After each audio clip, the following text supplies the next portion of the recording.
J'ai gagné 2 cm de taille à 45 ans.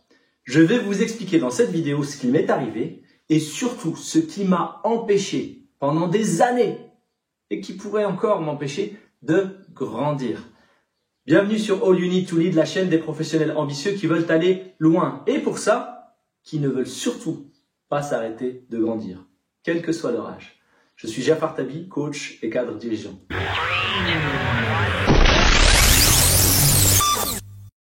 Après des années, je me suis enfin décidé à aller voir un podologue. Pourquoi? Parce que j'avais quelques petits soucis. J'ai quelques petits soucis de pieds, de jambes, de genoux, de toutes sortes de choses.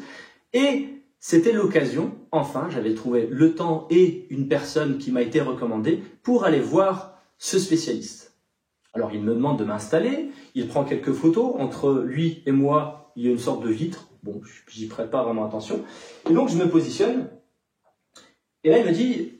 Monsieur Tabi, vous avez un grand problème de posture. Et là, il me montre la photo. La vitre que je croyais être une vitre n'était pas une vitre. C'était une vitre quadrillée qui permet de voir exactement si la tête, les épaules, les hanches étaient bien alignées. Et dans mon cas, ce n'était pas tout à fait le cas. Alors, il m'a donné un certain nombre d'exercices qui m'ont permis de retrouver une taille un peu plus grande grâce, justement, à ces recommandations. Est-ce que le simple fait d'avoir été voir le podologue, posturologue, m'a permis de grandir? Non, il a fallu 2 choses. La première, c'est un feedback qualifié, c'est-à-dire par une autorité que vous jugez suffisamment compétente pour accepter et intégrer son feedback.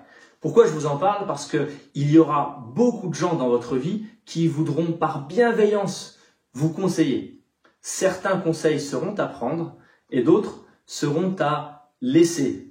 Remercier la personne, bien entendu, mais pas forcément prendre. Donc, feedback qualifié. Mais la deuxième chose, c'est la mise en œuvre effective. Une fois qu'on vous a dit, écoutez, vous devriez corriger tel ou tel aspect de votre posture. Là, en l'occurrence, c'était une posture physique, mais nous parlerons un peu plus tard d'autres postures parce que je ne suis pas là pour vous parler de posture physique. Je ne suis pas qualifié pour. Mais pour toutes sortes de postures, vous avez besoin, une fois que vous avez compris quel était le delta par rapport à une situation meilleure ou idéale, il faut pouvoir corriger. Et là, en l'occurrence, j'ai un certain nombre d'exercices que je dois réaliser, mais j'ai aussi et surtout 2 alliés de taille d'importance, parce qu'ils ne sont pas de grande taille à ce stade, c'est mes 2 enfants. Pourquoi? Parce que mes 2 enfants sont là pour, et c'est leur mission, pour me faire remarquer à chaque fois que je ne me tiens pas tout à fait droit comme je le devrais.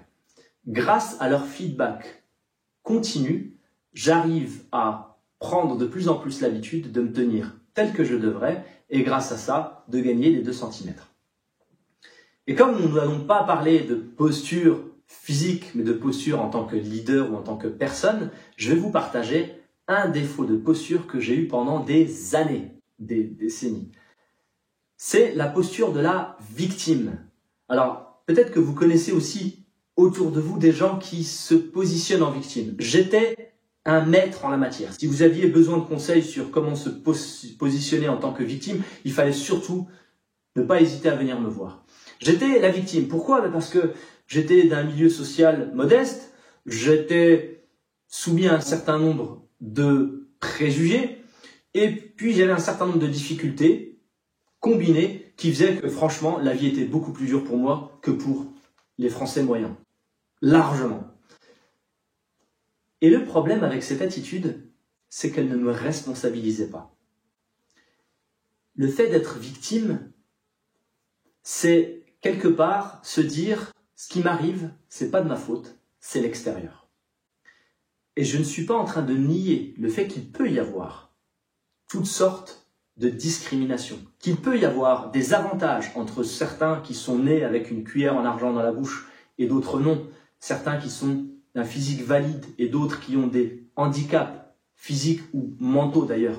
Il y a ces différences-là et il faut les combattre. Il faut s'assurer que nous toutes et tous, on arrive progressivement à les atténuer, même si on n'arrivera jamais à les faire disparaître complètement. Par contre, en tant qu'individu et dans le cadre de votre développement, vous n'avez surtout pas intérêt à vous positionner en victime. Ça m'est arrivé pendant longtemps. Et une illustration flagrante qui m'a permis de commencer à comprendre la gravité de tel comportement. je me suis blessé quasiment au même moment qu'un autre copain. J'étais en train de jouer au basket, je saute, je retombe sur les chaussures de quelqu'un d'autre. Ma cheville se tord et ça craque fort. Arrêt, plâtre, longue période sans sport et un rétablissement qui n'a pas vraiment été à la hauteur de ce que j'aurais aimé. Au passage, parce que je n'y ai pas mis les efforts qu'il fallait. Fin de parenthèse. Au même moment, donc l'autre personne s'était blessée, mais cette personne-là que je n'avais pas revue ensuite pendant 1 an, je l'ai revue et j'étais impressionné. Entre moi qui n'avais pas fait de sport pendant 1 an, vous comprenez, je me suis quand même blessé gravement. Et l'autre personne, il y avait un écart énorme. Pourquoi? Parce que cette personne-là qui s'était aussi blessée la cheville s'est dit, bon, je ne peux plus faire de course à pied, je ne peux plus faire de basket comme je le souhaitais pendant une certaine période, le temps justement de rétablir tout ça, parce qu'il avait les ligaments trop fragiles.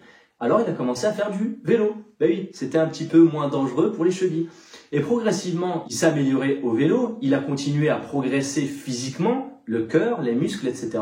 Et 1 an après, il y avait d'un côté Jafar, la victime, qui n'avait pas fait de sport, et donc qui n'avait pas forcément les mêmes conditions physiques qu'1 an avant, et l'autre personne qui au contraire s'était améliorée. Même adversité, même cause, et des effets différents. Pourquoi? La personne là ne s'est pas posée en victime, je m'étais posé en victime. Si vous rencontrez des gens autour de vous qui se posent en victime, la question c'est, est-ce que vous savez leur donner un feedback qui leur permette de progresser de manière bienveillante, bien entendu, et de manière aussi à ce qu'ils entendent ce feedback et qu'ils l'acceptent, si c'est le cas. Arrêter de se poster en victime, c'est le début de la croissance, et même d'une croissance qui peut être accélérée. Et c'est ce que je vous recommande à vous, à ceux qui vous sont chers. Partagez-leur de manière bienveillante, si vous savez le faire de manière à être entendu, de manière à ce que elle, lui ou vous puissiez corriger éventuellement ce défaut de posture que j'ai longtemps eu, que j'ai certainement encore de temps en temps, et qu'il est bon de pouvoir détecter pour corriger. Tu m'aurais jamais battu si tu faisais pas 2 cm de plus. Il fait encore sa victime. Les habitudes, ça se perd pas facilement. À la prochaine.